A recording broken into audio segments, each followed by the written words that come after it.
Well, listen, let me just say, first of all, it's a pleasure meeting you. Thank you for having me and for thinking of me. And let me start by saying that all praise and glory to my Father and Creator and to Jesus Christ, my Lord and Savior. May He put the words in my mouth that will be of benefit to those that are hearing and listening today. Amen. And I come in agreement with you. And it's a pleasure to have you too, Pablo. I'm grateful that you're willing to share your testimony on tonight. You know, we always hear um, from the victims. You know, those I can say that I sit in that seat as a victim of domestic violence. You know, and we And actually I'm sorry about that, ma'am. I really am. and you know we talk about how the victim felt and the mindset of the victim, but we never were. I haven't, and I have been really praying for that, you know, to really interview someone that, you know, was on the other side of that, you know, the victimizer. What was their thought process? You know, you mentioned about mental illness. Yes, ma'am. And a lot of times we don't recognize that when we're in a situation, because I didn't recognize that I had mental issues as well. And then I was going through depression, and I didn't realize it until the Lord revealed that to me, you know, out of the, you know, through the process of me going through what I went through as far as my abusive relationships too, as well. So let's start from where you were raised. Yeah, I was born in Panama, and I grew up in a tough neighborhood, and I don't remember ever seeing domestic violence in my home with my mom, so to speak. Mm-hmm. But I do remember that the neighborhood itself was permeated with that, and it was a culture, a sort of a thing that the man was superior, the woman was inferior, and the way that you made that uh, work was through intimidation, bullying, and sometimes aggression. And in the neighborhood that I grew up in, when a husband and wife or a girlfriend and boyfriend got into it and the situation became physical, I distinctly remember people just staying away like that wasn't their business. That was that couple's business, and you needed to stay out of it because, the man was handling his business, so to speak. Mm. Now, I'm a young boy, a teenager coming up, just basically learning about relationships, as we do when we grow up. And I'm not really paying too much attention to what's going on. But, what happens is that leaves an impression on you. And whether you admit that to yourself or not, you start to buy into the process.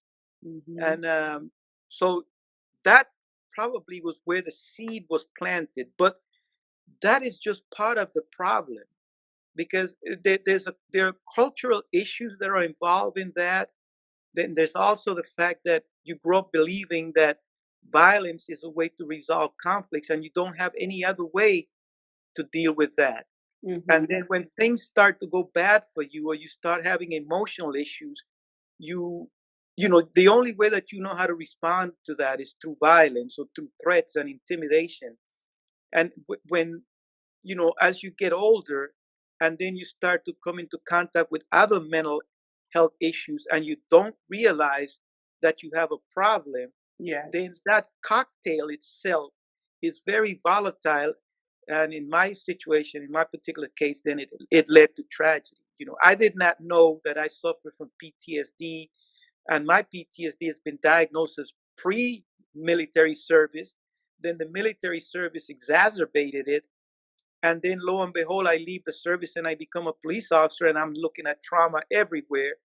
And so that combination of things, and then my particular relationship, which, I mean, if you want to discuss that, we can get into that. But that in itself, then the choice that I made and the situation that I found myself in was a recipe for disaster. And did that begin in that particular relationship? Did you notice that in your previous relationship? She's the only one that you married, right?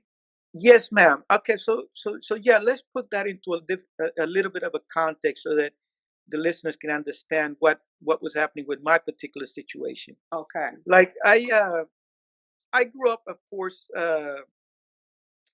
objectifying women.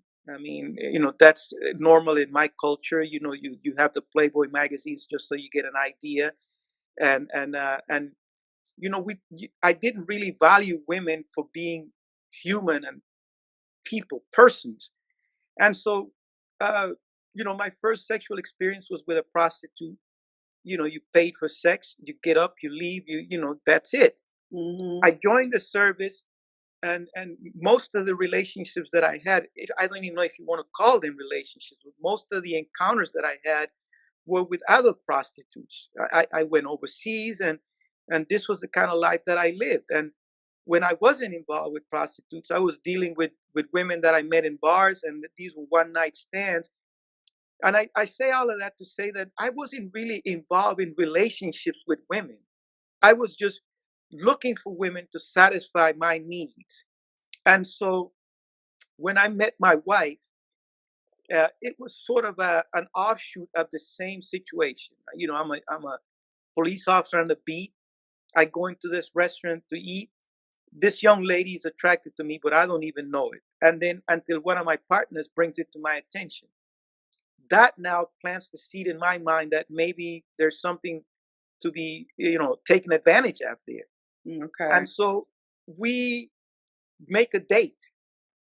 And on the first night that we see each other outside of the work environment, we end up sleeping together. And so, just imagine what's going on. And then um, it continued. I thought it was going to be just a one night stand, but it continued, maybe every other day, then eventually every day. Then eventually it was like basically she just was moving in. And I'm at the time, my mom had come to live with me from Philadelphia, and she was puzzled as to what the heck was going on, and wondering, who is this person and why is she spending so much time here with you? Yeah. Well, um, turned out that when I met her and the night that we first had the sleepover, I guess if you want to call it that. I don't want to use any language that is offensive to anyone, but I think everybody's an adult here and you understand what I'm talking about. And if not, you can ask clarifying questions. But anyway, on the night that I met her, she was extremely intoxicated, meaning the night that she came to my place right after the date. Um, and so you want to talk about looking back in retrospect and trying to, and wondering why you didn't make the right decision. Now, Mm-hmm. a man who was thinking properly, a man, a godly man, a God fearing man, someone who had a moral compass, which I didn't have at the time, would have looked at that young lady and said, you need to go home. I need to Okay. call you a cab, Mm-hmm. or you need to, if you want to get in bed and sleep, go ahead. I'm going to the couch. We can't do this. This is not going to lead to anything good. But if the thought crossed my mind, I didn't give it any second thoughts. I felt like, okay, she's here and she's going to my room and she's getting in my bed. Well, what else do you want to know? Mm-hmm. And so uh, the intoxication thing should have been a red light to me. Okay. I had family members that have problems with alcoholism, and I should have known that the signs that this is not a situation that you should deal with lightly. But things being what they were, I didn't want to give that too much consideration. I wanted to get the benefit of having her company. Right. And I thought maybe that was, in all likelihood, could have been just a rare thing. Mm-hmm. After all, she was celebrating her sister's birthday, and who doesn't get drunk or a little intoxicated in a celebration of that magnitude, right? However, that continued, and it turned out that you know she had issues that I didn't know anything about, and these things I found out way, way down the line. Mm-hmm. She had issues with in her own upbringing and her own family environment that she learned to deal with by drinking.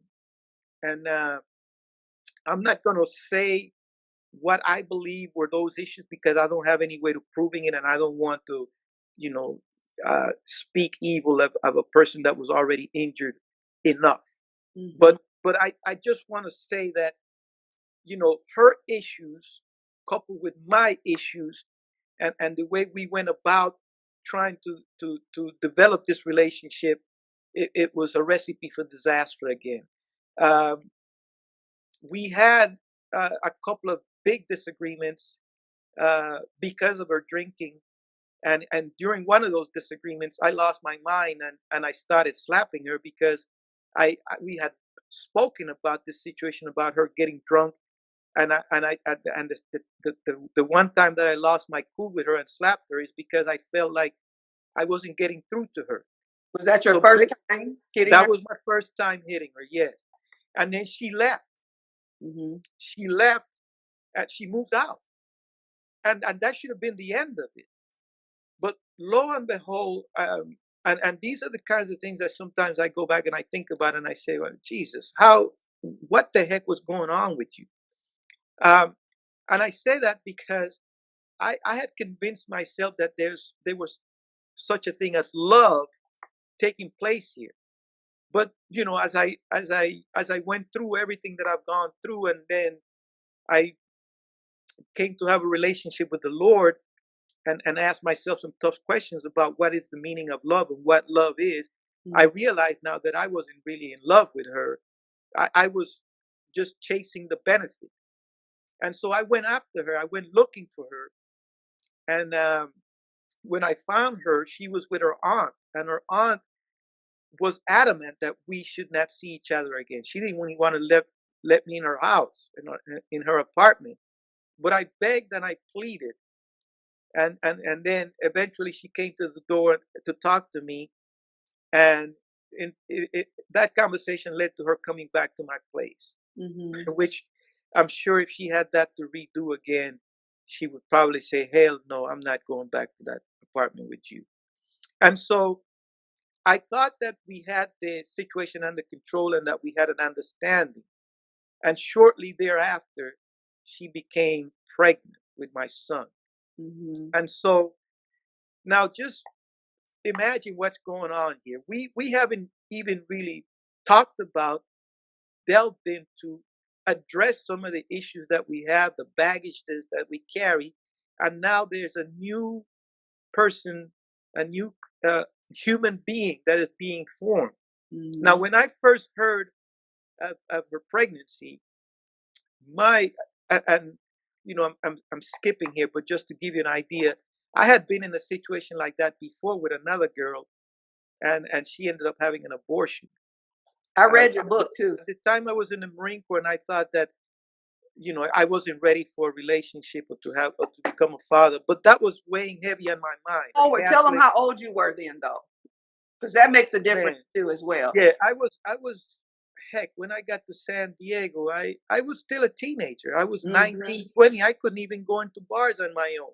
Can we go back just a minute? Go back a little bit, because when I read your book, when your mother sent you away, you were 17 years old, right? Yes, ma'am. Yeah, well, so we'll pick up again with Okay, the situation with my wife. But yeah, just to put some context and some background into this.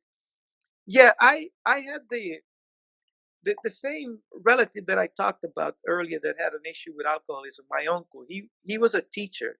When he was sober, he was a bright guy, intelligent, and I was homeschooled by him. So when I went to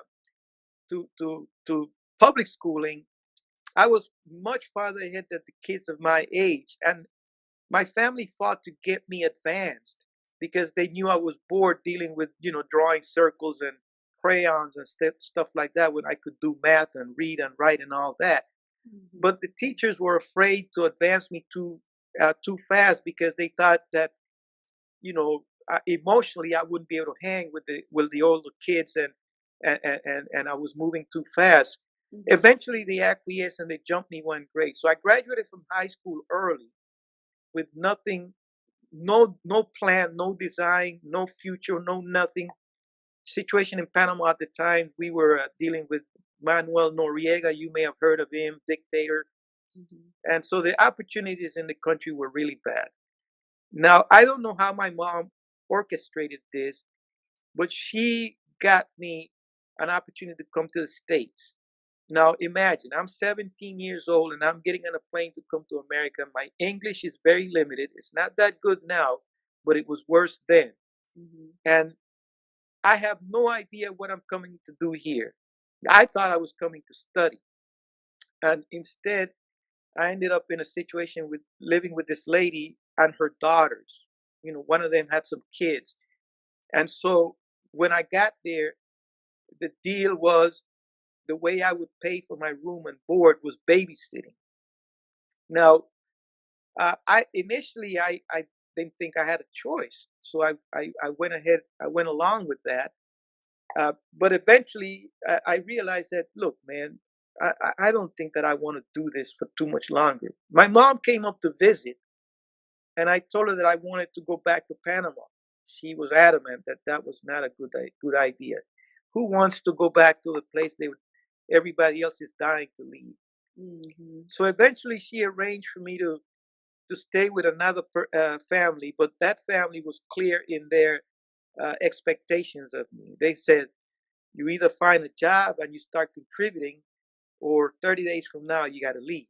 Mm-hmm. So at that point in time, I thought that was a little extreme. I called a pseudo relative, which was actually the daughter of a neighbor that we had in Panama that lived in Brooklyn. Mm-hmm. And eventually she had me move over there with her. But that relationship didn't go too well either, because initially we were okay, and then eventually, for various reasons, she ended up putting me out. So now I'm homeless in New York and don't know where the hell I'm going. The way that I got out of that, and the story is documented in the book, mm-hmm. is I met a Marine Corps recruiter who eventually was the one that changed my life for me, at least in that immediate future. So that's how things went for me. Now, I joined the Marine Corps, and when I was overseas, I met a young woman that was in the Air Force, and got myself involved in a relationship with her. She became pregnant right about the time when I was getting ready to come back to the States, and I did a cowardly thing with her. I did not tell her that I was leaving, that I was getting ready to come back to the States. I pretended like everything was fine, and then I just went to the airport. I got on the plane and came back to the States. Mm. When I was in Philadelphia visiting my mom before my next duty station was going to be in San Diego. This young woman, because she was in the Air Force, she was able to track me down. And I'm telling you, I cut loose on her, told her that she should never, ever again try to get in touch with me. I don't even know if she gave birth to the child or if she did not. After I got out of prison, because of the advent of technology and social media, I tried to reach out to someone that had a similar name. I thought that was her, but not surprisingly, that person never responded. So I don't really know what happened with that, sadly, you know. But that was the first time that I dealt with a situation where I was not responsible with my behavior. And then when I went to San Diego, then the same thing repeated itself with another young lady, and this time there was an abortion that took place. So now, fast forward to the relationship with my wife. Yes, this is a third pregnancy. So what did I do when she announced that she was pregnant? I said, well, if you are up to it, I'm willing to pony up the money, and we can take care of this. And she was adamant that under no circumstances she was going to get rid of the baby. And so I'm not sure why she made that decision. It's not like we were having the best of relationships at the time, mm-hmm. but only God knows. And so at the time, believe it or not, even though I don't have a relationship with the Lord at that time, I'm still a believer. I was raised a Catholic. And somewhere in the back of my mind, it hit me that maybe this was the Lord talking to me and saying, look, you need to take responsibility, man. You've been doing this thing for far too long, and you know I don't like this. So this is the time for you to now face the music. You made your bed. You're gonna lay in it, and you're gonna do the responsible thing. And so I switched uh, my mindset, and I decided, okay, if you want to have the baby, then we gonna work it out together. We gonna do this. Now, um, no one, no one that knew me, my mom in particular, thought that this was a relationship that was going to work. And but I did not want to listen to advice. I was the kind of guy at that time that, you know, I thought that I had all the answers. And when somebody said you can't do that or you shouldn't do that, I used to think like, nah, what are you talking about? You don't know me. If I want to do this, I can do it. If I want to make this work, I can make it work. And so, against the advice of all those who knew me and who were looking at the situation from an outside perspective, I decided that I was going to, make formalize the relationship. Not only were we going to buy a home for the child, we were going to create a family and we were going to get married. And my young wife, she was all for that. She was sold on that. So her side of the family was very enthusiastic about the whole thing. My side of the family and my friends, not so much. And so, because my family and my friends were not supportive of what I was trying to do, eventually I started distancing myself from them and then listening to her and to her family's advice as to what we needed to do. And this is crucial because after the marriage, you hear me? I'm listening. We were basically trying to get along before the marriage. In other words, uh, I don't want to. I have no way of knowing if this is factual or not. I'm just testifying as to what my observations and feelings were. It seemed to me that because she wanted the marriage so badly, that she went along, whatever. If she thought I was disturbed, if she thought I had emotional issues, if she thought I had anger issues, if she thought I was a bully, whatever she thought about me, honestly, she kept that to herself because she had one goal in mind. That was to get that wedding band and to secure her, you know, future status or whatever she was searching for. And the day of the marriage, as we were heading to the airport on our way to the Bahamas for our honeymoon, there was a dramatic shift in her attitude and her behavior.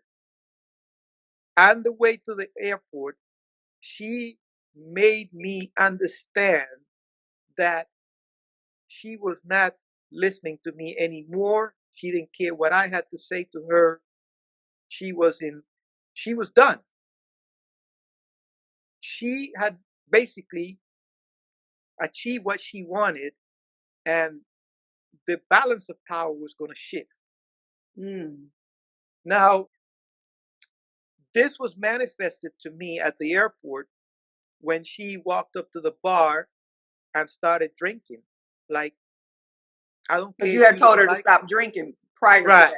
And she did stop drinking for the entire time that she was pregnant. But on this day, she had started already at the wedding. And, what can you say? It's a wedding. People drink.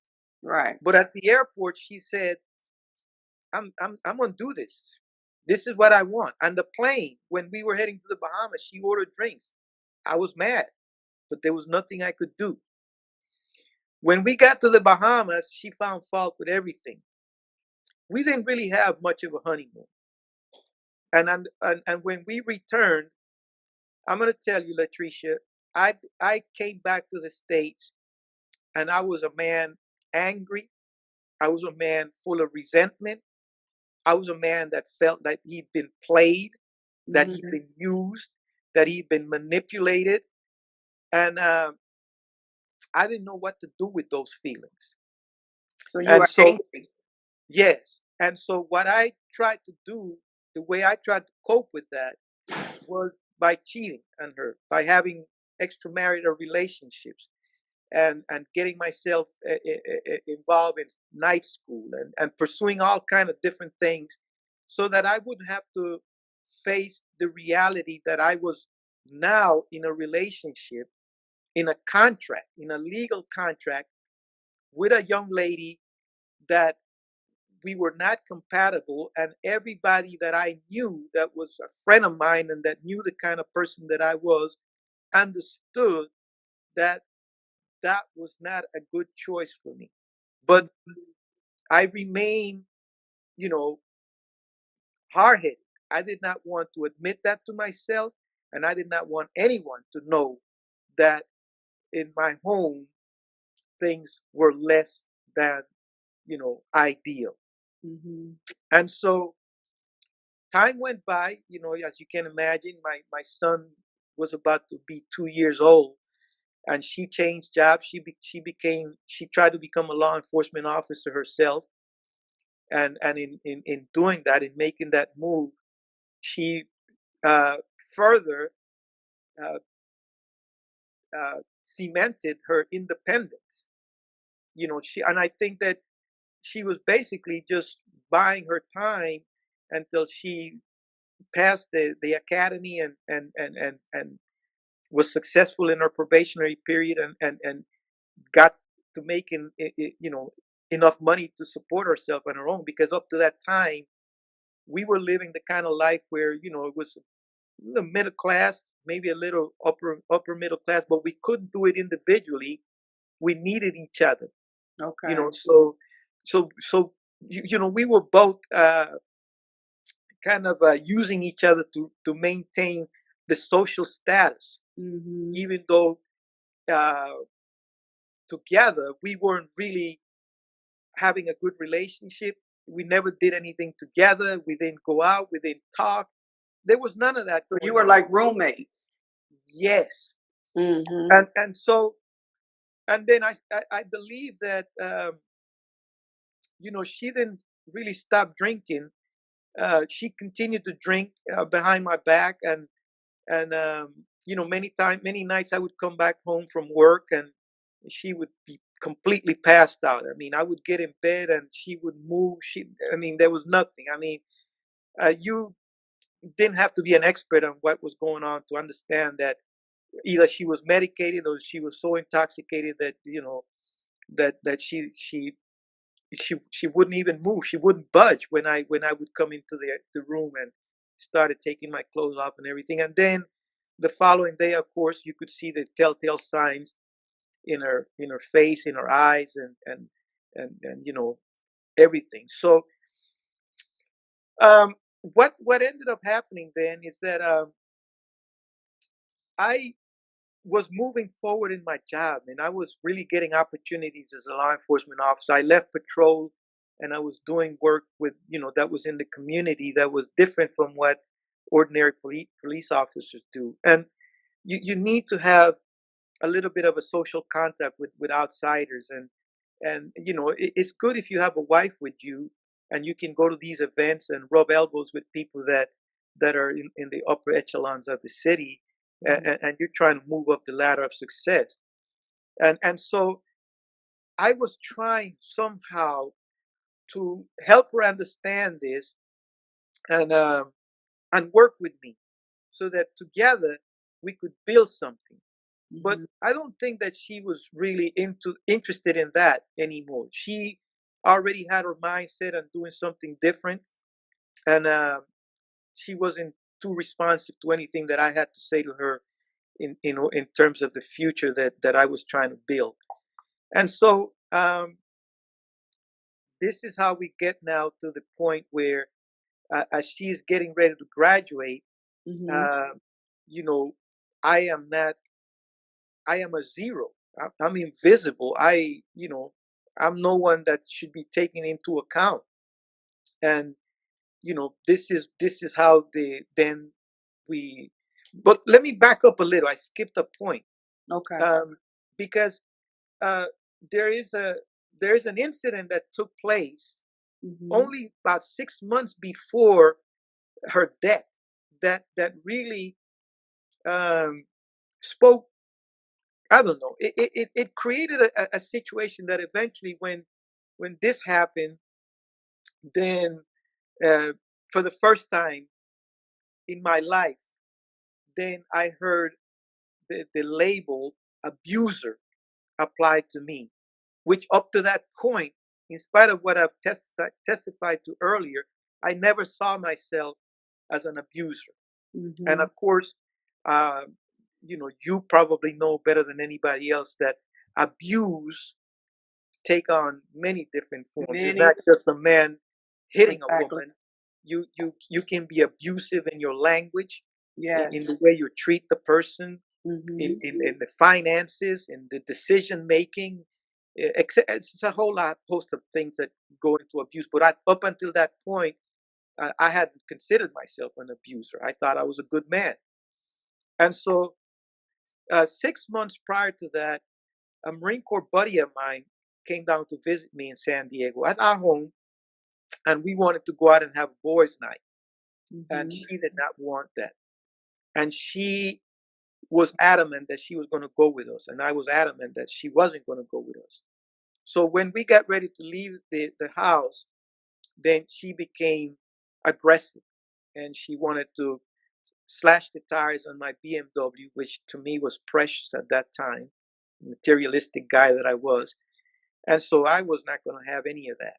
And then she decided that she was going to grab a hold of the keys to the car, and she wasn't going to let me have them. And I believe that's my recollection of events. The book probably talks about it a little better.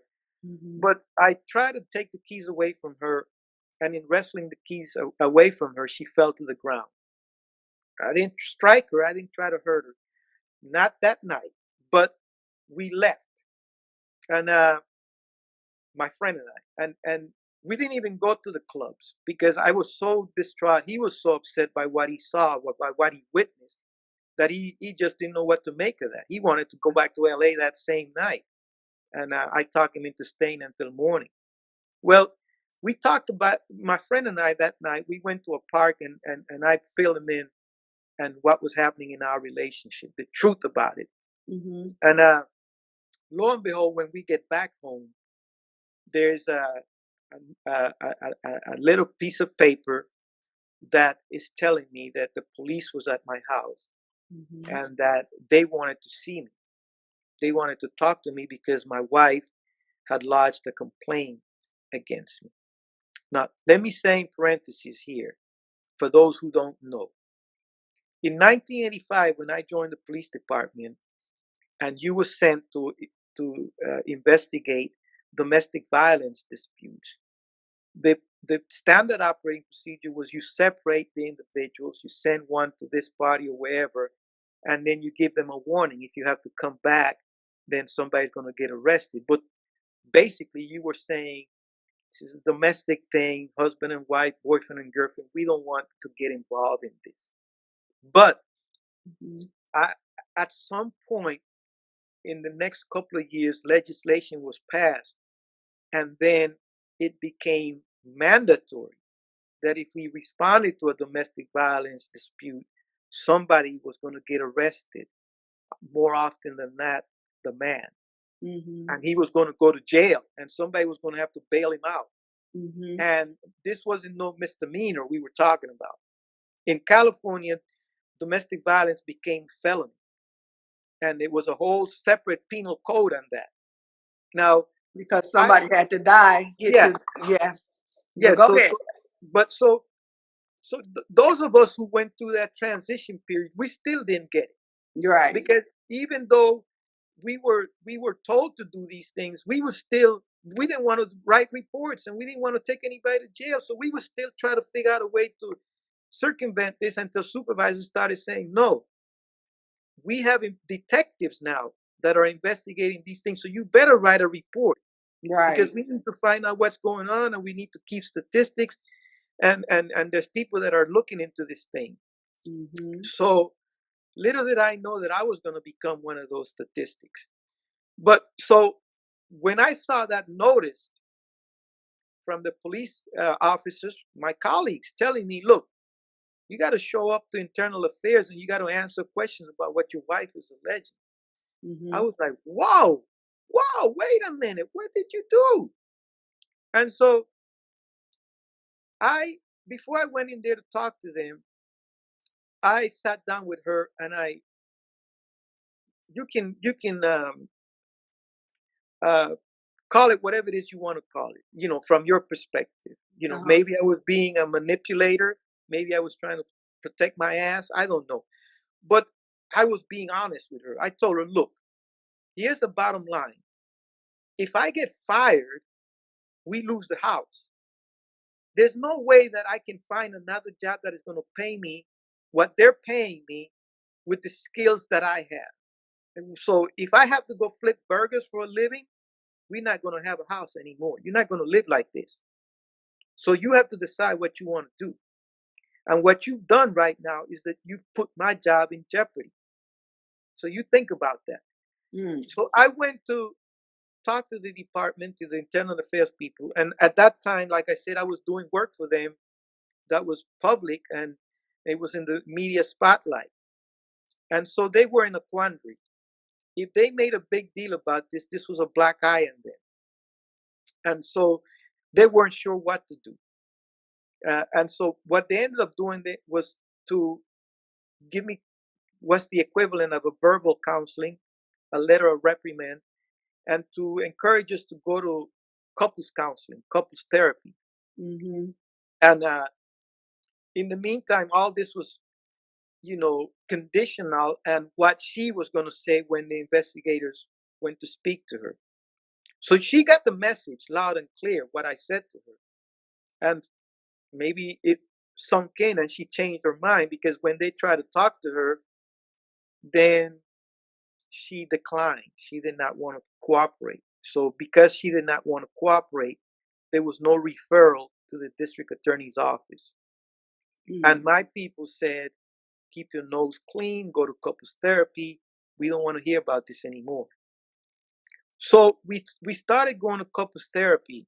So they didn't pursue it anymore because she didn't pursue it. She declined to pursue it. Right. So okay. Yeah, so then we started going to couples therapy and we went to a couple of sessions, because when we went to couples therapy, the therapist that we were seeing, when we went in that room, he wanted to address her only. He didn't want to talk to me. He didn't want to hear what I had to say. And every time I wanted to say something, he basically told me to shut up. And this empowered her. And I learned some things about the way she felt about me that were really, really painful and hurtful. I mean, I was shocked. I had no idea, to the point where, as I was listening to her talk about me, I don't know if you ever saw that interview between Mike Tyson and his then wife, when she was talking about Mike like he was a lunatic. Well, anyway, this is the kind of thing that she was saying about me, and that kind of like made me feel like, man, if you feel about me that way, why did you agree to marry me? Why are you with me anyway? You know what I'm saying? I don't benefits, evidently. Yeah. Evidently, it was the benefits, because it was the same benefits that you told her about that made her not, pursue it. See?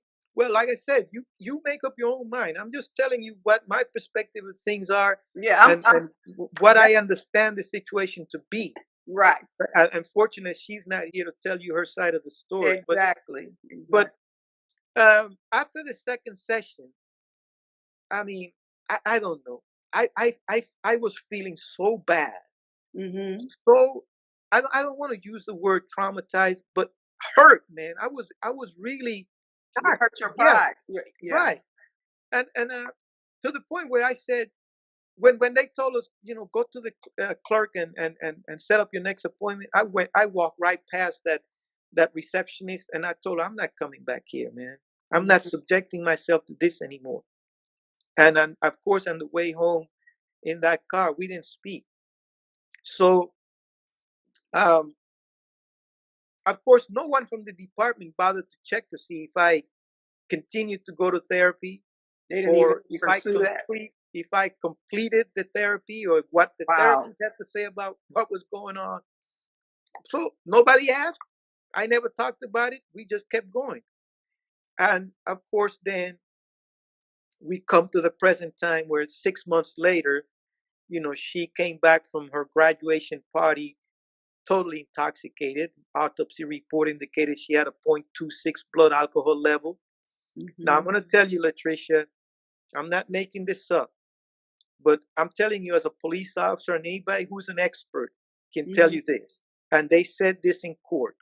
I cannot drink to level that I can have 0.26 blood alcohol level in my system. But it gives you an idea of the kind of tolerance that she had, that she was that intoxicated and she drove a vehicle, Drove herself home. right? Mm-hmm. All the way. She went to a friend's house to drop her off, and then Mm-hmm. she drove home. And I'm talking about, this has to be between 7 and 10 miles on the freeway and surface roads. And then she was still good enough to open the garage door and park her car next to my BMW and not hit anything. Mm.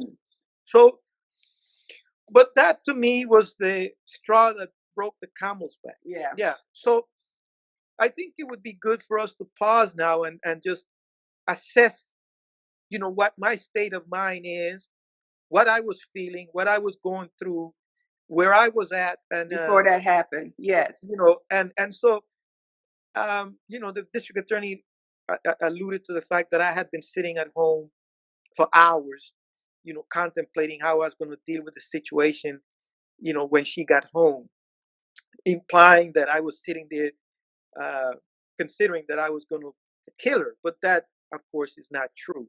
But you were But I sitting there was, angry though.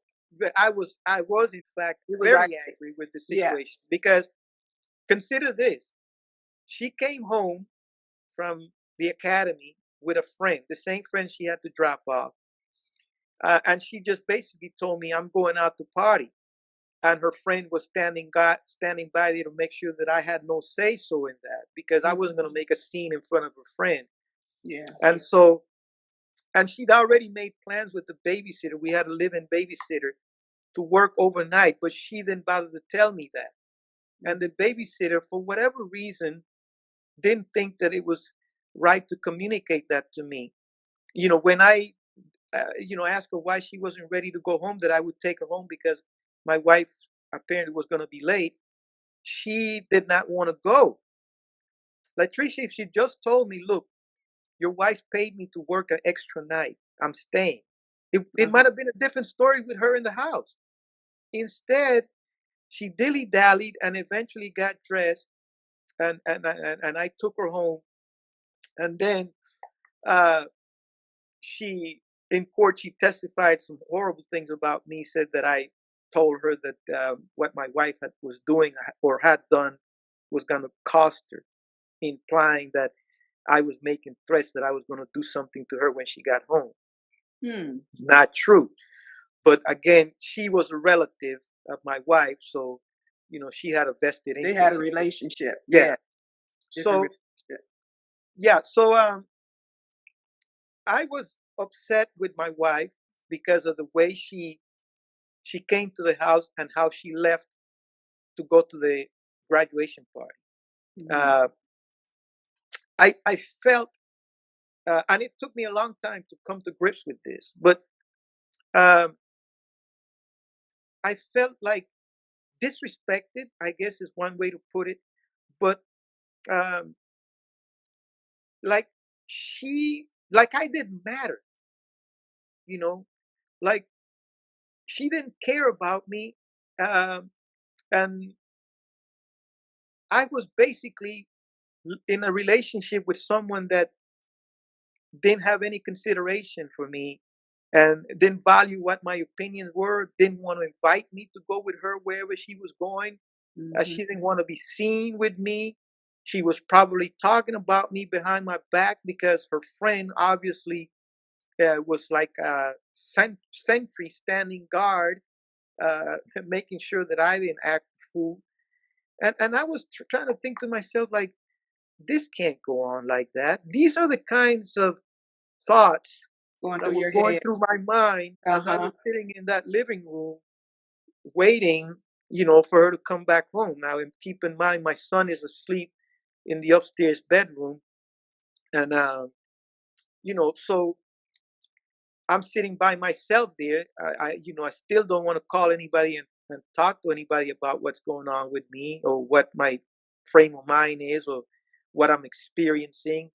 Uh, I even I was having a conversation with my mom on the phone before she left the house, and I didn't even had the courage to tell my mom that I was emotionally distraught and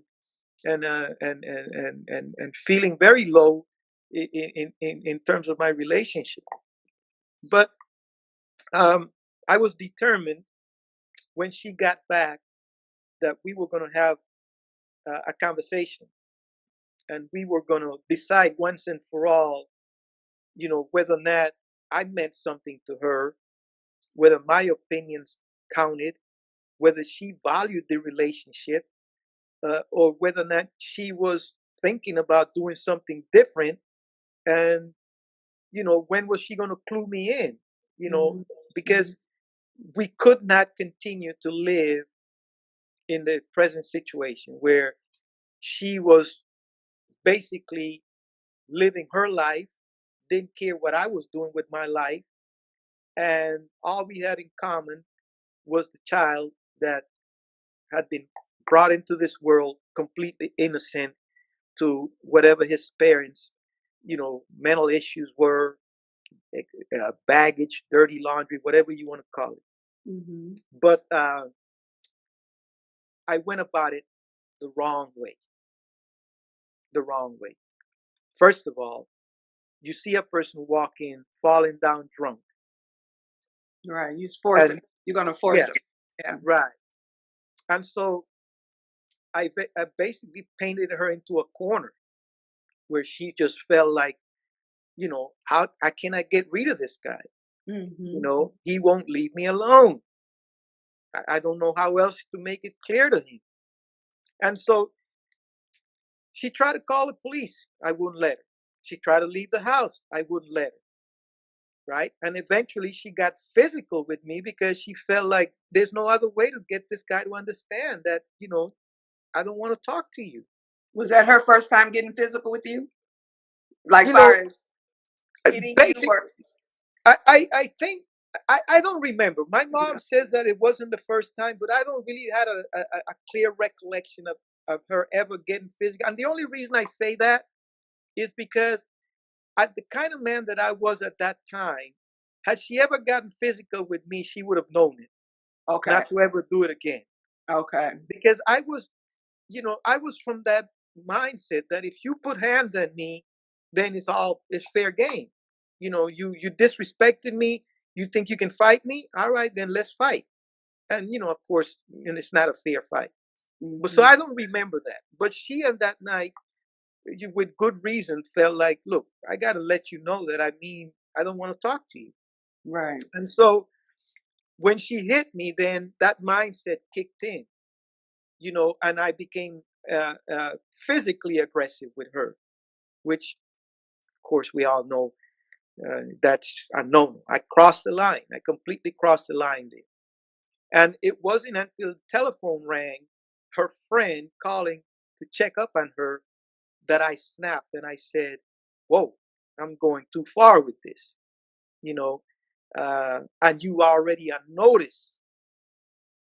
You are on notice by the department that if Mm-hmm. this situation surfaces again, we won't want to hear any kind of explanation coming from you.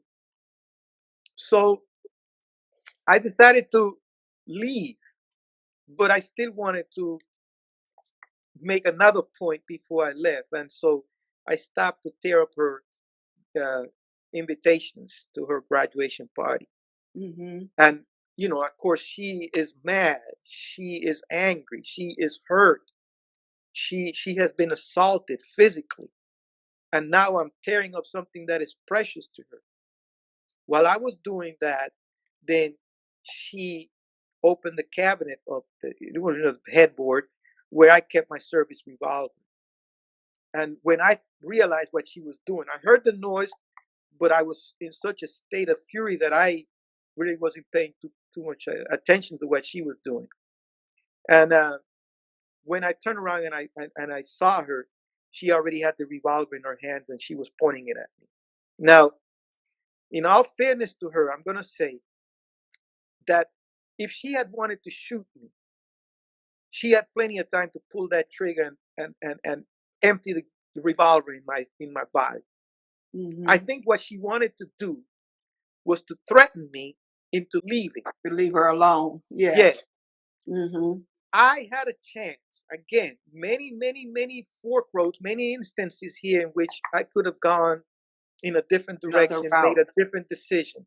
Mm-hmm. I could have just turned and walked away and leave the house.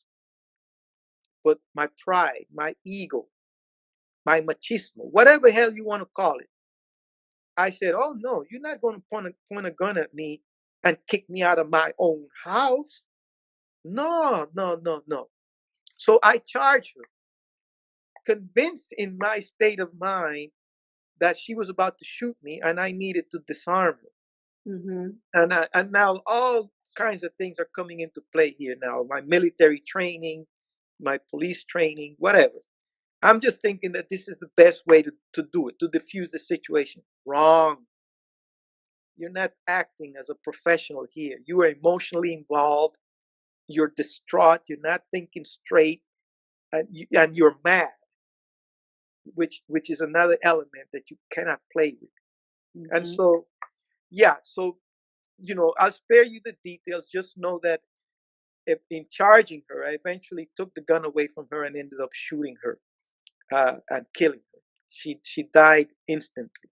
Mm-hmm. So it wasn't until I shot and killed her then that I came back to my senses. And of course, after that, you can imagine, Latricia, I was a man that the only reason, listen to me, mm-hmm. the only reason I did not pick up that gun and shoot myself in the head was because I realized that my son was upstairs. Your son was in the bed. Yeah. He was there all alone. Jesus. If I'd have killed myself, who knows who would have found him and when. Yeah. My God. I couldn't do it.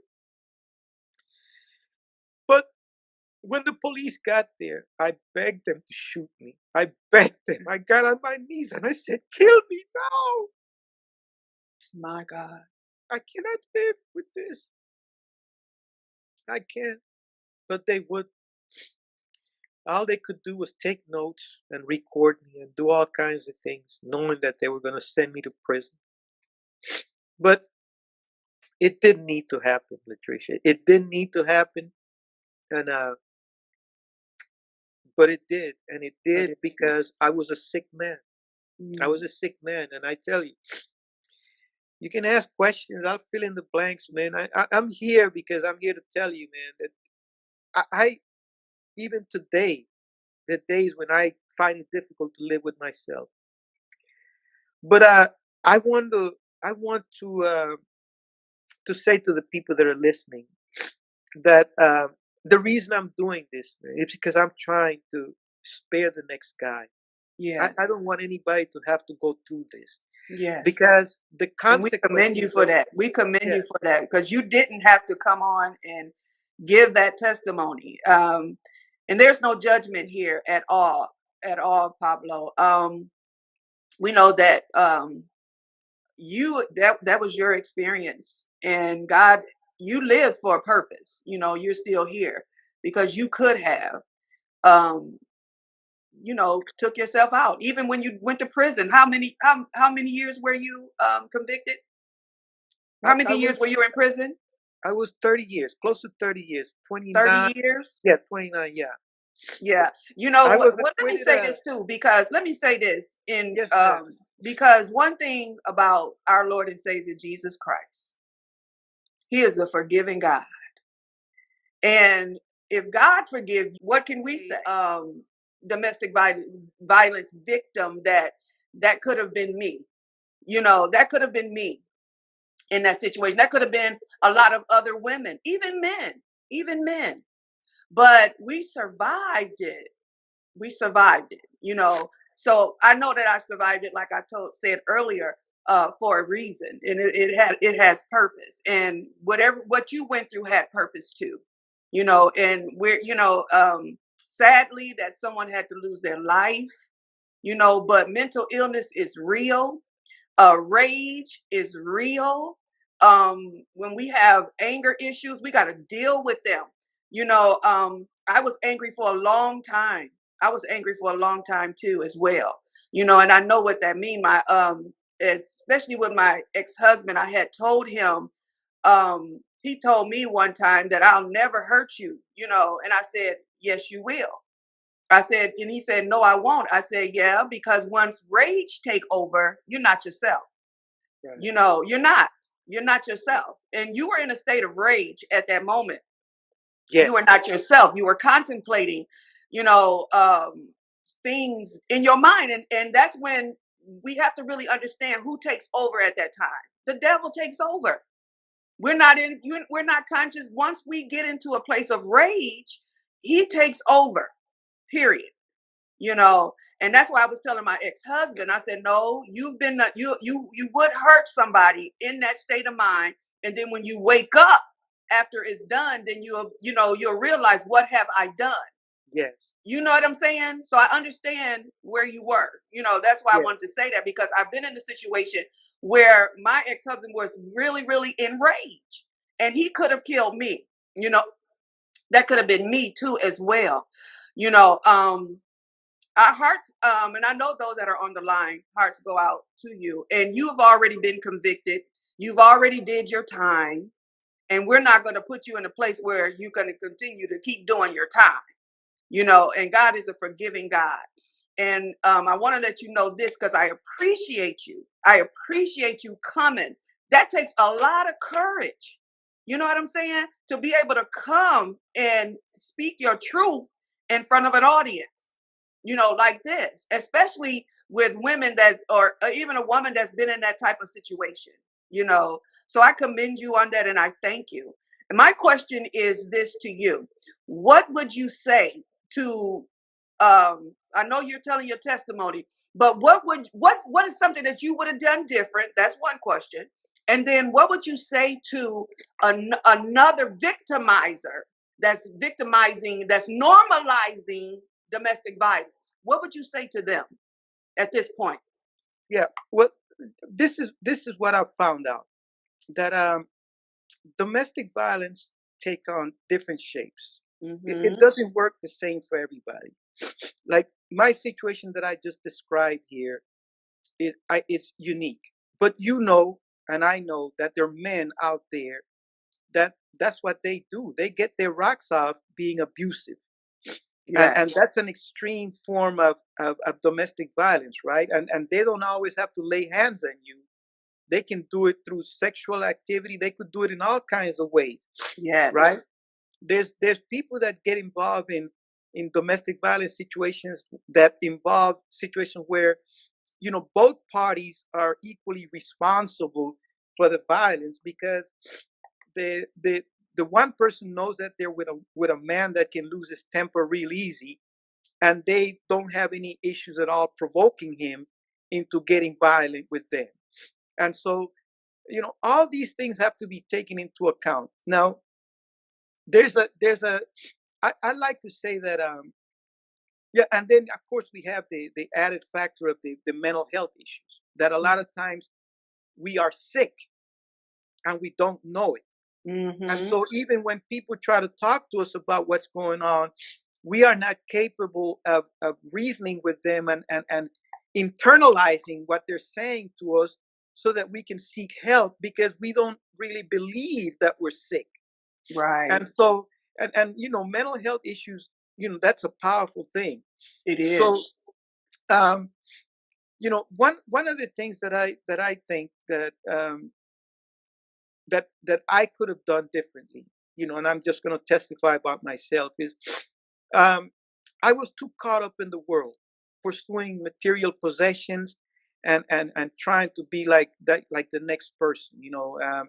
I had no connection with my Father and Creator. There was no spirituality in my life.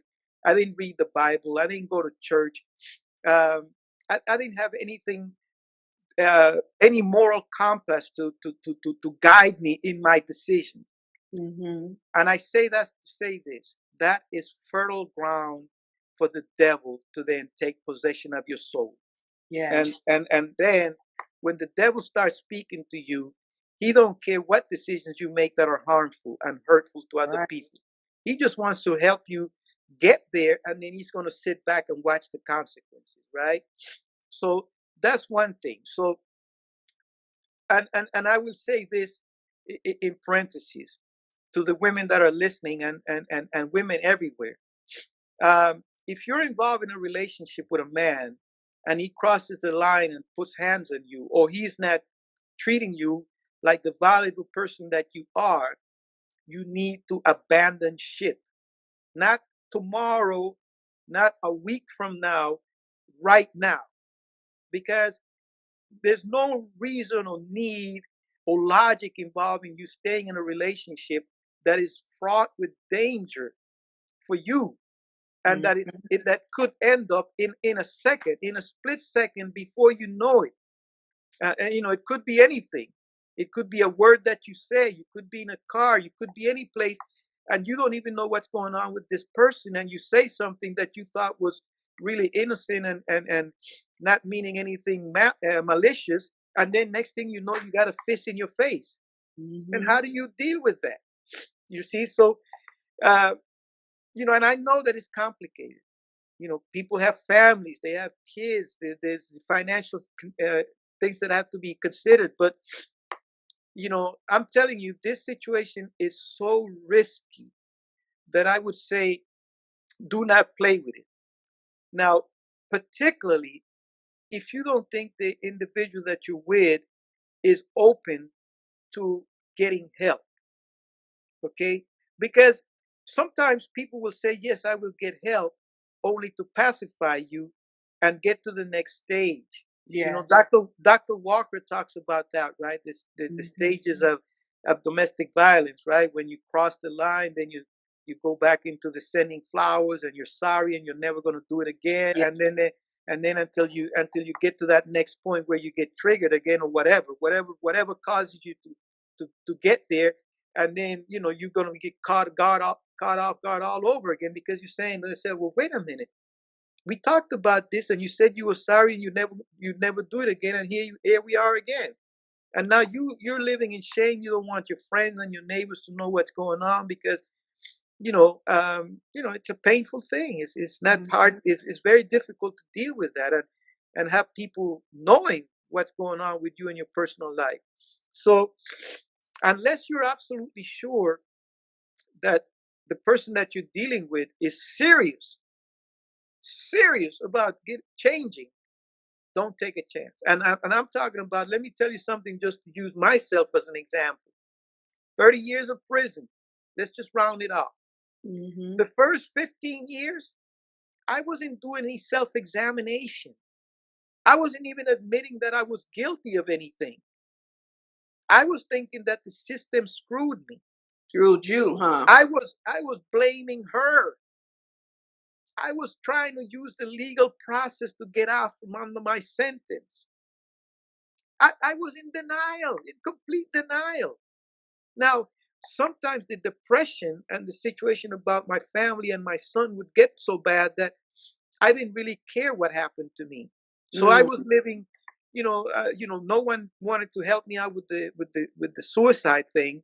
So when I first went to prison, I was like, I don't want any protective custody. I don't want anybody giving me any special favor.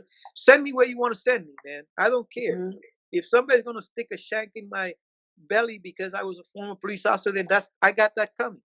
Take me out of my misery, because I cannot sleep at night. I cannot be with my own thoughts. Why did God spare me my life? I don't know. Only He knows. Reason. Mm-hmm. You see what I'm saying? But I went wherever they sent me. There was one time when they sent me to a prison where it was dorm living. I'm sleeping right there in the open with all the other guys. That some of them, who knows? I may have crossed paths with them when I was out in the streets doing patrol work. But there's a reason for that. But it's really not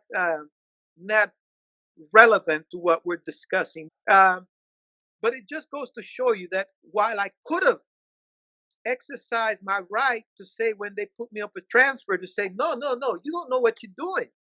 You're putting my life at risk. I chose not to. I packed my bags and I got on that bus and I said, Lord, let it be whatever it's going to be, man. But like I said, he took me there and he kept me safe. And for whatever reason, when people met me, they never felt a need to bring up my past if they knew about it, to even discuss it, or they didn't show any kind of malice or any evil spirits towards me. And so, praise God for that. Yes. Only he must have a mission for me, or he has a purpose that I don't really know of. But so yeah, so it took me not until I crossed the 15-year mark, when all my appeals were exhausted and there was no other place to turn, and the parole board at the time was really insane. They were adamant that no lifer was gonna go home. So it was a hopeless situation.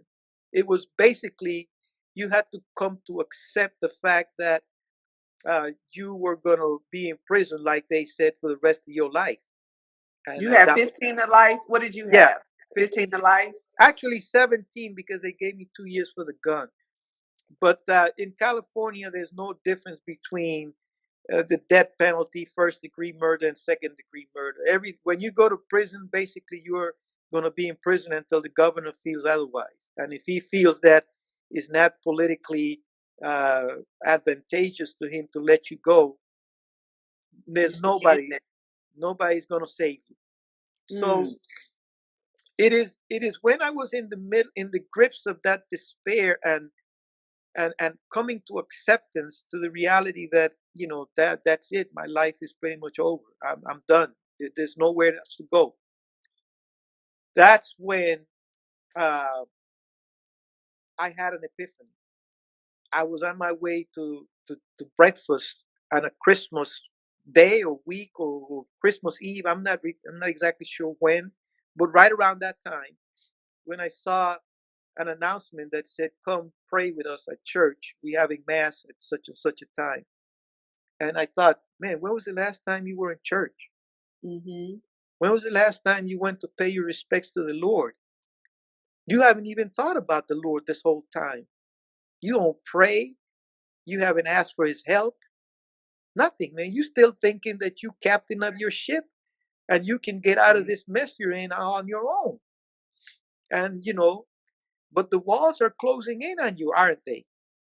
You're starting to feel it. You're getting old in here, and you may never see your mom again. You may never see your son. You may never see daylight again. You may die here like you wanted to, and you're gonna die alone. And so I went to church that morning, Latricia, and when I walked into church and I sat in that pew, I was surrounded by a lot of people. Man, you can call them criminals if you want. You can call them hard cons, whatever you want to call them. I was in the midst of them. And when I saw the altar with Jesus Christ and that cross, I started crying like a baby. Yeah. In the middle of all these men, I didn't care anymore. The floodgates opened up. And everything that was in my system, that was toxic, started to come out through those tears. Hallelujah. And I got on my knees, and I knew then that the only one that could help me survive what I was going through was the Lord himself and his son Jesus Christ. Amen. And I cannot tell you that I just came to accept Jesus Christ as my Lord and Savior that day, because I always had Jesus Christ in my life. I just didn't know it. But on that day, sorry, like the Apostle Paul on his way to Damascus, I recognized that my peace of mind and my salvation was going to be through the Lord in rediscovering and establishing a relationship with Him. Yes. Okay?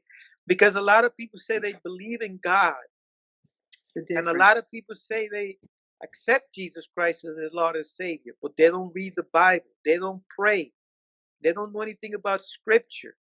That's right. Okay? They just say those things. But there's a big difference, Latricia, between saying those things, and I know because I used to say them, and then having a relationship with the Lord.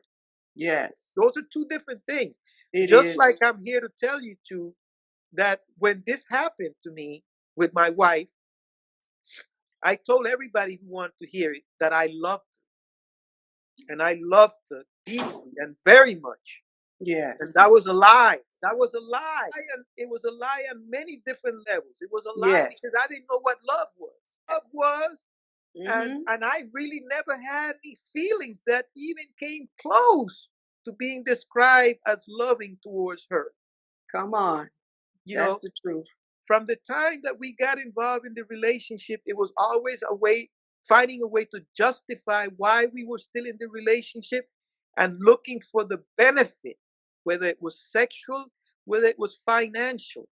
But there was never any look at who she really was as a person. So I like to tell the story that she died and I didn't know anything about her. Wow. I didn't know what her favorite color was. I didn't know what her favorite. I can relate, Pablo. I didn't know who she respected in her life, who mentored her, and a relationship she had with her mom. I didn't know who her best friends were, who her confidants were. I didn't know anything about her. Wow. Nothing. Now you tell me, how do you say that you love someone and you don't know the first thing about them except their name? See what I'm saying? So I can relate. I know exactly what you're saying on that.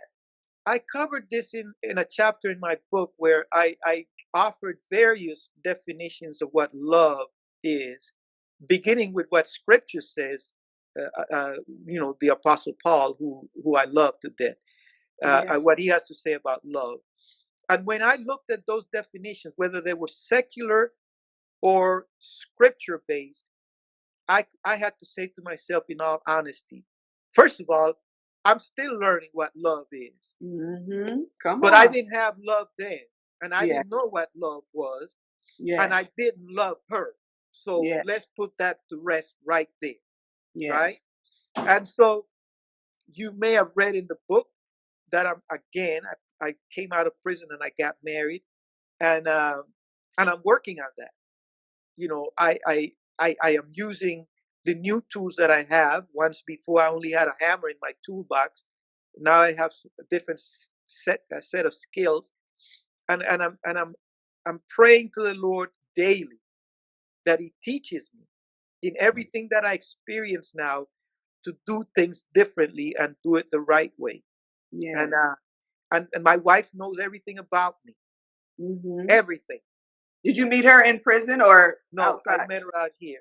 Okay. I met her out here. And the first date that we went on, Latricia, I told her everything about me. And I told her, look, if what you heard is something that scares you, just tell me and I'll drive you back to your place and you don't have to speak to me ever again.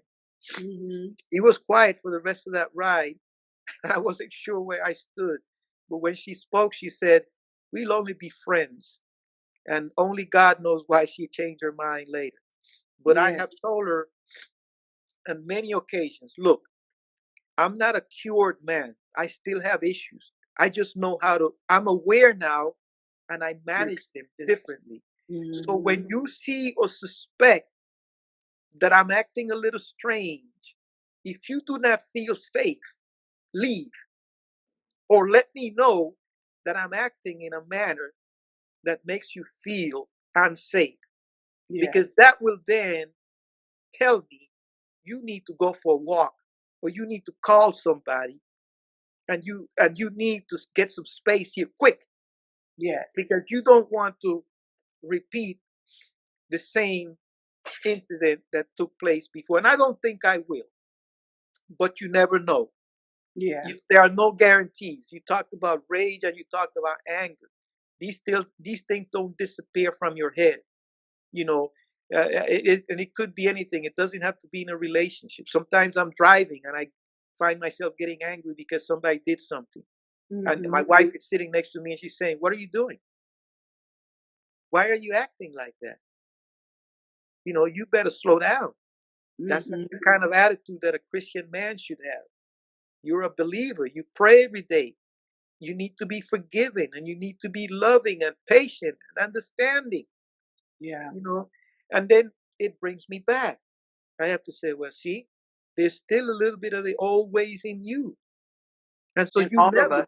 you cannot say that I'm good now. I'm Yeah. never good. I'm never going to be good.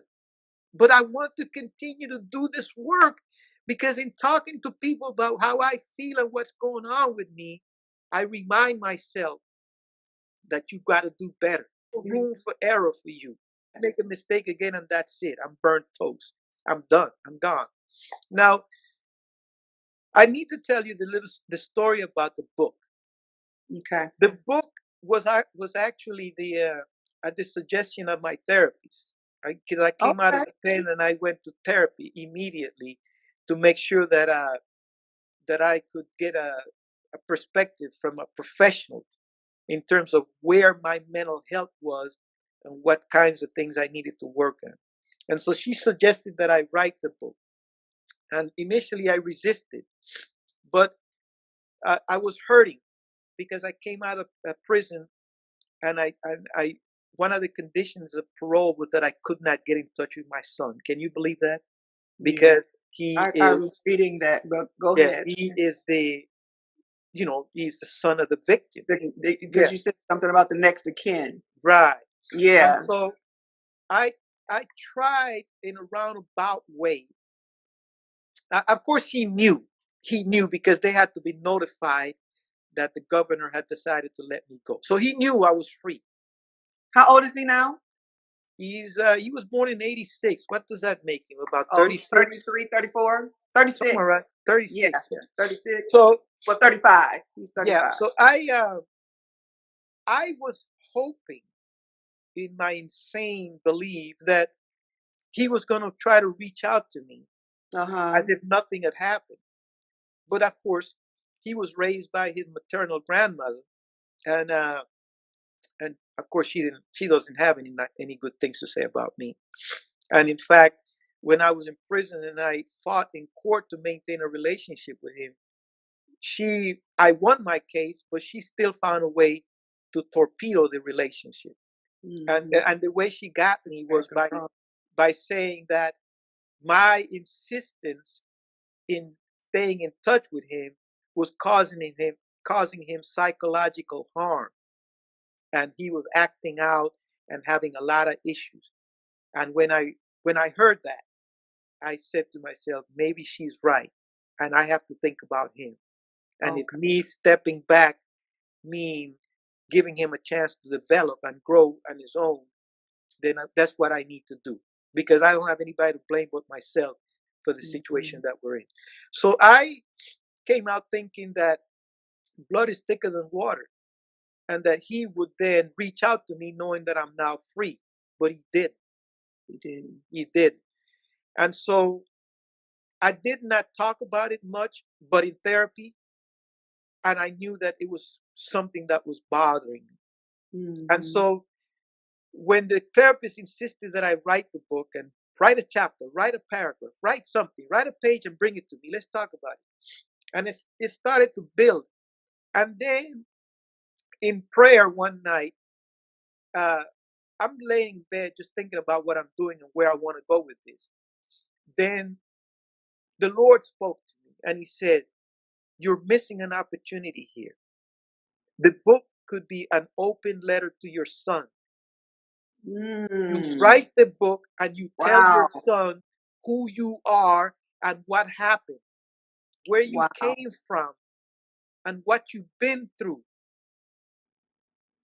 And if he reads that story and he's not moved, then you leave it alone. You let it go because that's part of love. Love is also letting go of people when they don't want to be around you That's true. That's true. because it is about them, it's not about you. Yes. And so I wrote the book and it was published. And yes, he read the book. He did read it. And the book had the desired effect. He contacted, he didn't contact me Oh, directly. He awesome. contacted me through one of his cousins. And Mm-hmm. he said, I read the book and I understand. And you can tell my dad I want to get in touch with him. Wow. And so Look at God. the book, if it doesn't sell a copy, It served its purpose. if it doesn't make me nothing but an ignorant fool, I am here to tell you that that book did what it was meant We're to do, supposed to do. which Amen. is to help me connect with my son. Now, I'm not going to sit here and lie to you and tell you that everything is as if, you know, paradise. We have some work to do. Understandably, he has his life that he's built, and he's very protective of that. And, you know, but there are things that he say to me that I don't know if he really knows what that means, but they mean something to me. And when he says, I love you, Pop, that Wow. warms my heart. Yes. When he comes to see me and he gives me a hug, that's priceless. I I, I don't know, I don't deserve that. But yet he's blessing me with that. I have two grandchildren, and I have yet to. I met the little boy. I have yet to meet the little girl, and I'm hoping Mm-hmm. that is in the cards in the near future. And their motivation and their inspiration, That's beautiful. and one of the things that I'm trying to do with this mission that I think the Lord has me on is I would like them to grow up and remember their grandfather as something other than a murderer. Yes. You see what I'm saying? Something Yes. other than the guy who took their dad's mom's life. Because that's a heavy burden to carry, Latricia. Yes. And I'm telling you, you think 30 years of prison were bad? They're nothing. I still have to live with my thoughts every single night, you know? Mm. And so, whatever punishment man could have dispensed pales in comparison of what the torment that I live with every single day. Yeah. And Do you I still am see the here visions, the vision of that night, or is just the thought? just a thought. I Yeah. don't have nightmares about that, but I know I have an awareness, Yeah. a ever present awareness of what that night was, and I don't need to close my eyes for that. Mm. That is always there, and it's a recurring thing because no matter what I do, where I go, and especially now that I've chosen to put myself out there with the book, somebody's always going to come back to that question, Yeah. what happened? Mm-hmm. You see? So, Yeah, because uh, the article, what is the Los Angeles Times say something totally different than what you say in your book. yeah, What happened that night? you talk about the San Diego Union Tribune. Yeah, no, and I'm gonna say this to the listeners and people who are interested that yeah, there is another side of the story. I'm just here telling you what my story is. It is, Because yeah. there's three types of stories, right? There's my story, there's her story, and then there's the truth, the story that we don't know really what the motivation was or what was going on with anybody. But as far as the government is concerned, when they are trying to build a case against you because they want to send you away, look, that's their truth. Create something, and they are going to make it stick. Excuse me, they're going to make it stick because that's the only way that they can justify them turning you into an animal. Yeah. Well, before we close, I want you to, tell us about the new book that you got coming out and what inspired that book. Yeah. So as I told you, the In Pursuit of Happiness is really a memoir that chronicles of what happened to me because of my mental health issues and the undiagnosed PTSD, and then the situation with my wife and how the system dealt with it. But I am involved now in the community, and I have, come in contact with some people that have encouraged me to not stop at just the one book that I wrote, uh, uh, documenting, my life and the ups and downs of it, but to dedicate myself to the craft. And I found that the short stories that I write are therapeutic in nature. And there's an organization that is called vetart.org that encourages uh, veterans who suffer from PTSD to use the creative arts in order to better cope and manage their mental health issues. And so this is what I do. I don't paint, I don't sculpt, I don't do any of those things, but I write. I'm not at the level of Hemingway or any of those great writers. I'm not even close to that. But I write my truth. And this new book that is coming out here in about a week or so is probably being printed as we speak. It's called Candela, and it's basically a collection of short stories that I put together, and they each stand alone. But when you take them in as a whole, it gives you further insight into what my thinking is, some of the things that I've experienced, some of the things that have caused trauma, some of the things that I'm still going through.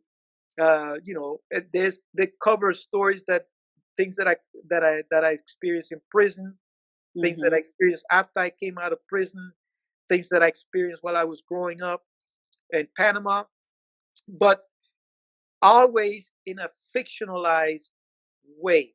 So, you know, um, you can read in the stories a little bit about the author and his mindset, but the stories are not accurate. The principles of the stars are not people that are really being depicted as true to themselves, but maybe an aspect of them. For instance, if I describe a transgender person, maybe I met a transgender person that reminded me of that story, but this is a fictionalized account of it. Not everything in the story is true because at that time I wasn't keeping records or keeping a journal or anything like that. I'm using my imagination now, and I want to encourage people to check it out. It should be coming out. It's going to be on Amazon. I connected with a British publisher, and they're helping me out. We'll see where it goes. I don't know, but again, also let them know where they can get your first book, though. yeah, The Pursuit of Happiness. the Pursuit If of they want to Happiness. continue to read the story, if they want to know a little Yeah, more about you and the story. In Pursuit of Happiness, just look for the little butterfly on the cover. Butterfly meaning transformation. It can be found on Amazon. You just go to the search bar, you typing In Pursuit of Happiness by Pablo Agrio. They should find it there. You can also find it on Barnes and Nobles, and you can find the ebook copy. It's not an expensive book. It's easy reading. You could probably read it in one sitting. Uh, I would encourage and ask, not really encourage, but just ask the readers that if they don't mind if they purchase the book to go and give it a review, because that helps. It helps me to see what people are thinking and how they receive it, and it may help shape the message. So any major outlet, they can just check it out. And of course, I'm on Facebook, Twitter, Instagram, and all those things, but mostly on Facebook. You can go on Facebook and you can check out my page, Pablo Agrio. You'll find information about the book there. You can also go to the publisher of In Pursuit of Happiness, Book Baby. Yes. Yeah, you can Google them and check out their bookshop, and you probably get it faster if you go to Book Baby than if you go through Amazon and Barnes and Nobles. They have to go to Book Baby. If you go to Book Baby directly, they print it, they ship it to you right away. Yes. Awesome. Awesome. Well, we appreciate you. Let me ask you one more question. Now, is this the first time that you verbally came and did an interview about your story, or have you done other interviews?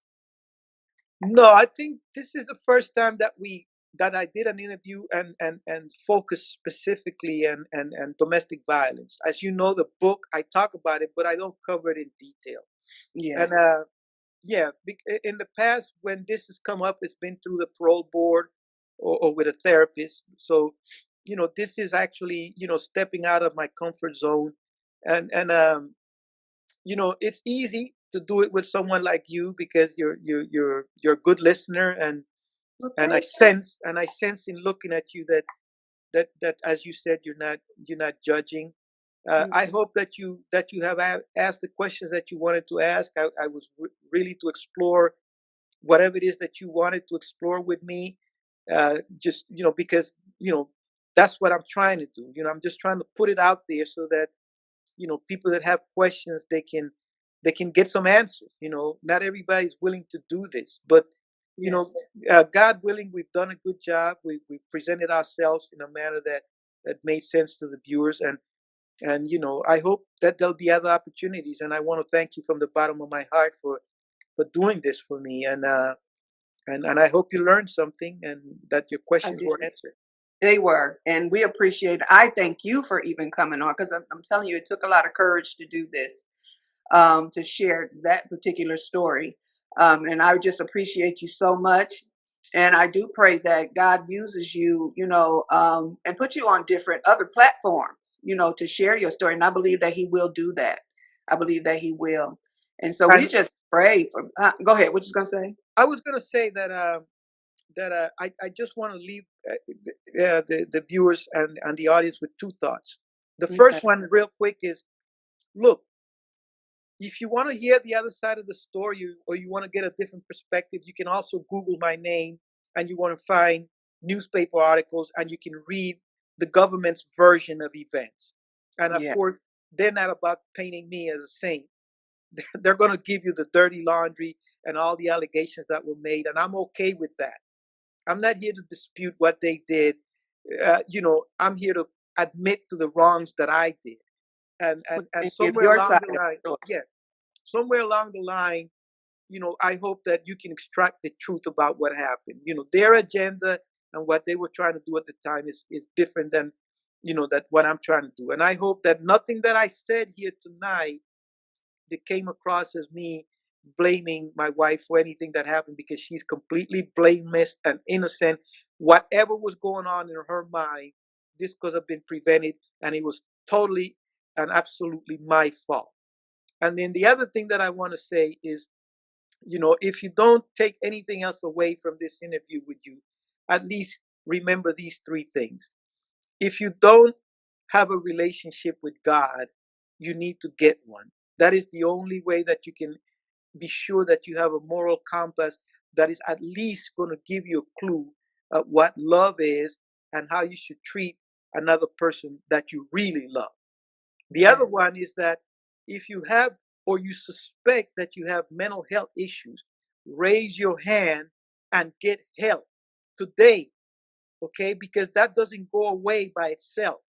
And sometimes you can't tell that you're sick, but if you see that you're having problems with other people constantly, especially in your relationships, maybe it will do you some good to go find out. And the third thing that I want to say is that say no to violence, whether it's in relationships or any other form of that.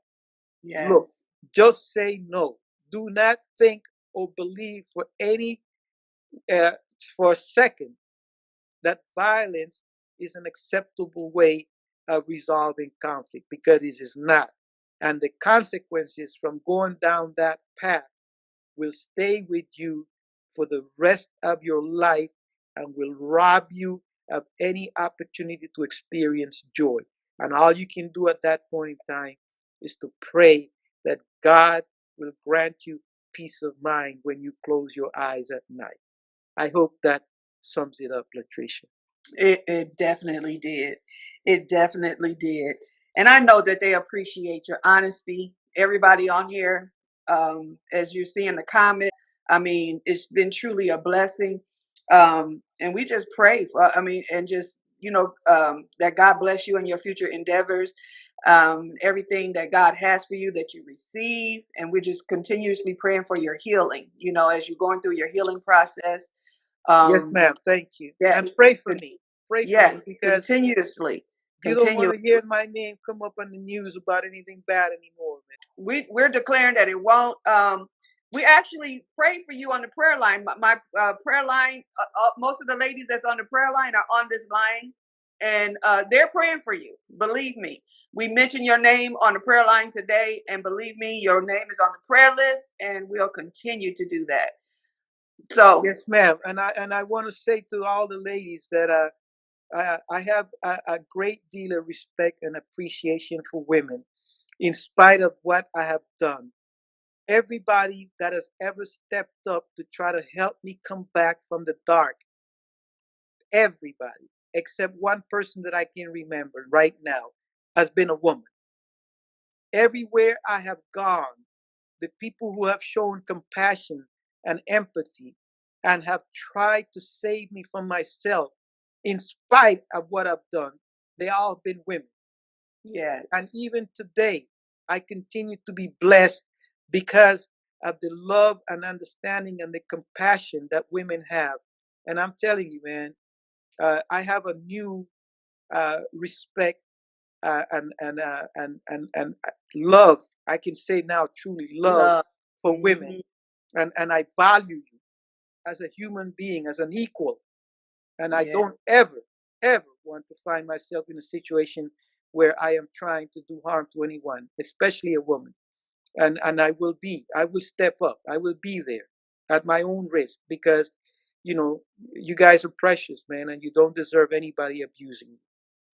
All right. Well, amen. Thank you for saying that. Thank you for saying that. And we pray that most of, other men um also see it that same way, how precious women are, because no person is here. Only way that we're all here is through the womb of a woman, Yes, you ma'am. know. So women are precious. And I pray that all the women and men really know who they are and know their worth. Know your worth, know who you are, get that relationship with God. And through the Lord Jesus Christ, that's where I found true love, is Yes, through him and ma'am. my relationship with him. I'm talking about true love. So I can relate. And I just pray the same, God first, God first, Yes, get that ma'am. relationship between you and God. Well, God bless you, Pablo, and we're going to release you on tonight. I'm telling you, it's been truly a blessing. Thank Absolutely, you so ma'am. much. Thank you so much. And you have a blessed night. Night. God bless you all, and thank you for being there for me. Appreciate you. Thank you for joining. God bless you. Bye All bye. right. Bye bye.